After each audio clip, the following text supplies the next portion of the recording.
अस्सलाम वालेकुम everyone. Master the art of safety observation series में सबको खुश आमदीद। ये सीरीज में हम अपनी प्रोफेशनल लेवल्स की जो सेफ्टी ऑब्जर्वेशंस को कैसे नोट डाउन करते हैं, उन स्किल्स को इम्प्रूव कर रहे हैं। इन सेफ्टी ऑब्जर्वेशंस को आमतौर पे हम रेफर करते हैं as a informal safety inspection, और ये जो हमारी साइट की HSE टीम होती है उसकी डेली रूटीन वर्क का हिस्सा होती है। इनकी इंटेंशन ये होती है कि हम साइट पर कोई जो माइनर डिविएशंस आ सकती है हमारे सिस्टम में, जो हमने अप्लाई किए हुए हैं प्रोसीजर्स एंड स्टैंडर्ड्स, तो उनको आइडेंटिफाई करते हैं और इमीडिएटली रेक्टिफाई करते हैं ताकि जो हमारा सिस्टम है उसकी इफेक्टिवनेस बरकरार रहे। तो चलते हैं, देखते हैं कि आज हमारी टीम ने कौन सी ऑब्जर्वेशंस को आइडेंटिफाई किया है, कैसे उनको डॉक्यूमेंट किया है और रिपोर्ट किया है।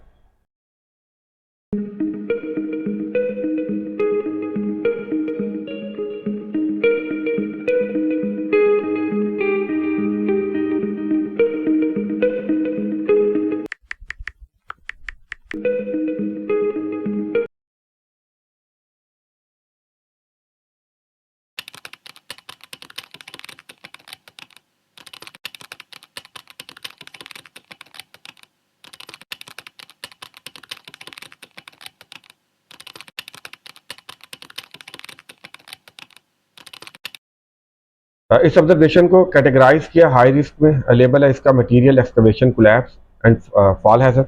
यही हैजर्ड है यहाँ पर। इमीडिएट कॉजेज में जी आपकी अनसेफ एक्ट अनसेफ कंडीशन दोनों यहाँ पर मौजूद है। इशू क्या है जी? ये एक multi layered critical hazard observation है। हमारी साइट की जो इम्प्लीमेंटेड प्रोसीजर्स हैं क्लाइंट अप्रूव या क्लाइंट रिक्वायरमेंट्स के मुताबिक, उनके मुताबिक जो एक्सकवेशन की एजेस है हमने उनको 3 फीट तक क्लियर रखना है एट ऑल द टाइम। और जो स्टैकिंग हो सकती है उसकी जो हाइट है वो जो नियर बाय जो प्लेस बैरियर्स हैं हमारे, आपने उसको एक्सीड नहीं होने देना। और any work above 1.8 metre fall arrest system full body harness जो है वो मैंडेटरी है। अब इस सिचुएशन के अंदर जो हमारी कंस्ट्रक्शन टीम है उन्होंने डी शटरिंग के दौरान हैवी शटर्स जो कि 1 टन का है उसको रिमूव किया और स्टैक किया very close to the edge of the excavation. उसके साथ जो उसकी स्टैकिंग हाइट है वो बैरियर से काफ़ी ऊंची 7 फीट तक जा रही है। और 2 कारपेंटर फिक्सिंग कर रहे हैं वो top of the shutters without any fall protection और फॉल अरेस्ट सिस्टम। अब ये जो सिचुएशन है आपकी, ये आपका fall hazard, material collapse into the excavation and then collapse of the excavation itself, ये हैजर्ड क्रिएट हो रहे हैं, इमर्ज हो रहे हैं यहाँ पर। और साथ में ये सीरियस नॉन कंप्लायंस है। एरिया 2 है जी। कॉन्सिक्वेंसेज में आपका जो मटेरियल है वो फॉल करके एक्सकवेशन में जा सकता है, मल्टी फैटेलिटी इंसिडेंट करवा सकता है। आपकी जो वॉल है एक्सकवेशन की वो कोलैप्स कर सकती है, उसका कोई big chunk of the wall जो है वो नीचे जा सकता है, मल्टी फैटेलिटी जो है वो आपका इंसिडेंट करवा सकता है। देन जी आपका वर्कर फॉल कर सकता है, उसकी डेथ हो सकती है, डिसेबिलिटी हो सकती है। देन सीरियस नॉन कंप्लायंस है, किसी भी वक्त क्लाइंट आपको NCR इशू कर सकता है। एक्शन टेकन, सेफ्टी टीम ने वर्कर्स को पहले सेफ्टी रिमूव किया, देन रिपोर्ट किया इशू को, नोटिफाई किया एरिया इंचार्ज को कि इस एरिया के अंदर कोई भी जो एक्सेस है उसे रिस्ट्रिक्ट करें, सेफ वर्क प्रोसीजर जो है उसको इफेक्टिवली इंप्लीमेंट करें, और जो आपके शटर्स हैं उनको सेफली रीलोकेट करें सेफ पोजीशन पर। और उसके साथ जो आपका कोई भी वर्क होता है 1.8 मीटर से हाई, उसके लिए फुल बॉडी हार्नेस को जो है वो मैंडेट करें, लाजिम करें।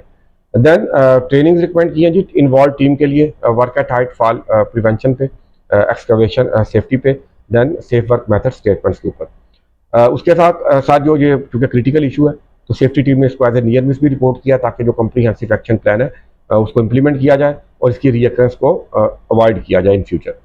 अब ऑल द एक्शन जो है वो ऑन गोइंग है, तो जो इसका स्टेटस है वो अभी ओपन है, और जो हमारी HSE की टीम है वो इस पर फ्रीक्वेंटली फॉलोअप भी कर रही है और मोनीटर भी कर रही है।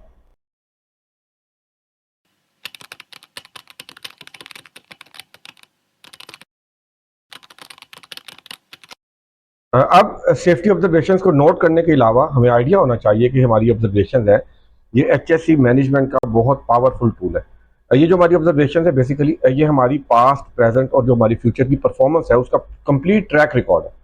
उसके साथ साथ अगर हमारे सिस्टम में कोई परसिस्टेंट या सिग्निफिकेंट डेविएशंस आ जाती हैं, प्रॉब्लम्स आ जाती हैं, तो उनको रिजॉल्व करने के लिए हमें जो रूट कॉज एनालिसिस करते हैं या रूट कॉजेज को आइडेंटिफाई करते हैं, तो ये ऑब्जर्वेशन उसमें अपना की रोल प्ले करती है, like trends and pattern analysis करते हैं। उसके साथ साथ अब हमारे सिस्टम के अंदर जो माइनर डिविएशंस आती हैं वक्त के साथ डेली बेसिस पे, तो उनको इमीडिएटली करेक्ट करवाती हैं और इंश्योर करती हैं कि जो हमारा सिस्टम है वो कंसिस्टेंट है और सस्टेनेबल है ऑल द टाइम। तो इसलिए एज ए सेफ्टी प्रोफेशनल ये बहुत ज़रूरी है कि जो आपके ऑब्जर्वेशन स्किल्स हैं वो प्रोफेशनल लेवल्स की होनी चाहिए। तो ये जी हमारा आज का टॉपिक था। आपके देखने का बहुत बहुत शुक्रिया। अल्लाह हाफिज़।